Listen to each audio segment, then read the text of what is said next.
Thursday. This is the 4 p.m. after show, which we started because, we had the 4 a.m. report. It was great. We'd usually do a little recap on how that episode went. And apparently this is kind of picking up as well because Will and I sort of discovered our love of just randomly reading stories on the internet and looking at what other people are doing. And this week we had a session with Alan Gannett about creativity and where imitation plays a role on it and stuff. So we've been seriously focused on what the rest of the world is doing during this pandemic. And this property has sort of evolved. So we've actually taken it to a point where a newsletter that we sent out once a month with some cool, fun stuff in it has now become a weekly thing because the people seem to like it, the very small amount of people that we interact with. So the origins, Will, remember we started making cocktails. We called it Thirsty Thursday, and I stay true to the theme. I keep something thirst-worthy around. Nobody knows what's in the cup. Yeah, right. But essentially on this episode, we talk about what we're thirsty for on the interwebs. And we're always thirsty for an anchor. We typically start with our podcast episode roundup. And this week we had one of several episodes dedicated to the anchor. Why don't you talk about that one? Yeah, so this week we talk about what our anchor theory of content marketing was, where you have one anchor, great piece of content, and you can spin so many different things off it in so many different types of format. And we talked this week about how then you can use your anchor content that you've created in your sales pipeline. How you can use it when you're networking via emailing, how you can use it when you're networking on LinkedIn, having things ready to go to drop into those channels. It's been really helpful for us. So we talk a whole episode about the sales pipeline and how our anchoring content is worked into that. So check that out. The link is in the comments below. Right. Yeah. It's so easy to get overwhelmed by a blank page, right? And be like, oh no, I don't know what to say. But if you just get into that practice of going back to what's already been done and pulling from it, it gets a lot easier. Yeah. So what else are we thirsty for this week, Will? Well, okay. Just something just so simple, but yet everybody was so impressed. Joe Biden and Kamala Harris, they gave their, kind of victory speech on Saturday evening. We knew on SNL, we would then have Jim Carrey and Maya Rudolph probably doing something similar. So this had just taken place that evening. SNL goes live at 11:30. They managed to get what looked like the exact same outfit on Maya Rudolph that Kamala wore on the stage an hour before. So, I know people have been writing about what they had to do and that sort of stuff online, but it's just pretty amazing. Like what true dedication and creative people that they're like, yep, okay, no, don't worry, we'll get this done. That last minute stress, that chaos, and then pulling it off. And, it's not, a blouse isn't something people normally notice, but they were like, they got the blouse. So, I mean. Right. I loved it. You know how you like to say that creativity in small spaces? This to me was a wonderful example of that. It was like they waited, they knew how long they had, they knew what had to be done, and they got it done. Apparently, I was reading that article which said it was 85 minutes and 4 tailors to get that done, to get that same exact look. And it was shockingly similar. Yeah. A good thing they're focusing on details like that because SNL has not been that funny this year. So I'm glad that at least somebody, goes to show loyalty, right? Like a long-term loyalty to the thing. And you're like, look at that. It's interesting. And again, even if you've not been doing great, things like this will bring you back into the limelight. Yeah, so that was the first thing that we were quite thirsty for was creativity in small spaces as evidenced by SNL. What was the second story? The Amazon. Oh no, I thought we were going to talk about the landscaping, but go into yes! Oh my God, that shit show. How can we forget that? About it. I still don't understand it, so tell me about it. Okay, here's the 30-minute roundup of that one.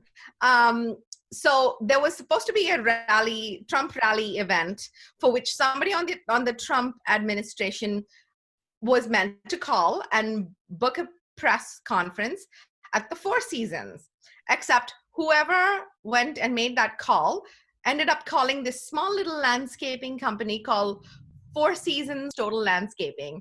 And those people, God bless them, have the best sense of humor in the whole world because they knew what happened. They knew that the Trump administration was calling them thinking they were the Four Seasons Hotel, and they took the booking anyway.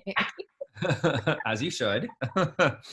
And pandemonium ensued. I mean, read the piece. We'll post all of the links and Yes. stuff. Nobody's quite sure what happened, but this little landscaping company, which was fairly unknown, ended up becoming the highest Googled and Facebooked and Twittered, retweeted thing ever.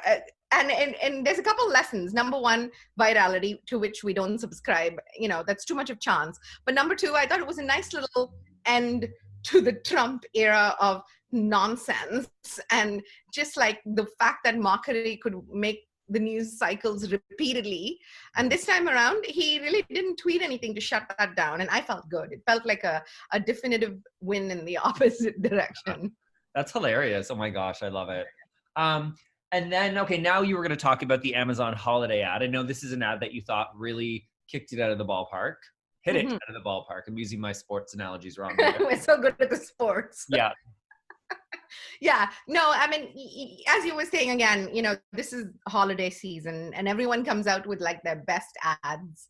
This is when all the heartstrings are being tugged at, etc. But I thought Amazon did a particularly good job of capturing some of that spirit of how everybody's feeling really down and out, and like it's getting to them.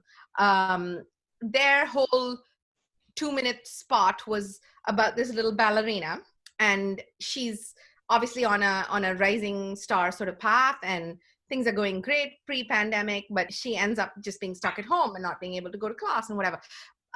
Long story short, it's about how her family puts together this little show for her, and she practices in wet basements and whatever and stuff, and just like the end line is the show must go on, and the whole thing is a wonderfully rearranged version of the Queen track, and it has some big names behind it, including people who direct Beyonce and Rihanna and such. So I was obsessed with the ad because it's so well done. It's such good storytelling. They hit on many, many, many insights that I feel deeply as a mom about, like what was happening before, what you put on pause and you're very like, la la la, I got this, but you really don't. You don't know what's coming next. And that show must go on is really a good war cry as far as I'm concerned. I think too, these holiday ads might do a little healing more than they normally do for us, right? When you think of the state that a lot of us are in, what we've been through this year, there's a lot more heartstrings to pull, advertisers. But I think they'll be stepping up their game, because you don't want to be called out as taking advantage of a situation. You want to be putting something beautiful and hopefully, hands across the aisle type of work. So those are two key stories. And to end this off, I wanted to have a little mini rant on the side about another thing that's been in the news a little bit the last week or so, which is irritating to me, which is bias in artificial intelligence. There's a whole bunch of apps and softwares and things that we use, whether it's the mainstream social kind of ones or your shopping app or whatever. I have a running series with a couple of friends of mine in which I call it the racist phone thing. And I take screenshots for whenever I search a certain term, and it offers up to me other options which are driven by not my behavior online, but by the bias that it's drawing about me. So my recent example to you, Will, was I'm a big fan of Instacart and all the online shopping, and I've shouted them out a lot. But recently I was trying to order something for tiramisu, and it ended up trying to tell me to buy like masala nuts or something. And I was like, dude, those two ingredients are not interchangeable. So all you're doing here is being like, ooh, ethnic request replaced with alternative ethnic request. And surely in 2020, we've come a long way from that. And I think now that we've worked out some of the crisis need of the hour, we need to get into the intelligence part of it and make this bit smoother. So this is really my call out to people, being like, put a little less stupid and a little more intelligent into your artificial intelligence. Excellent. Okay, well, there you have it, folks. Thirsty Thursday, our thirst list for the week.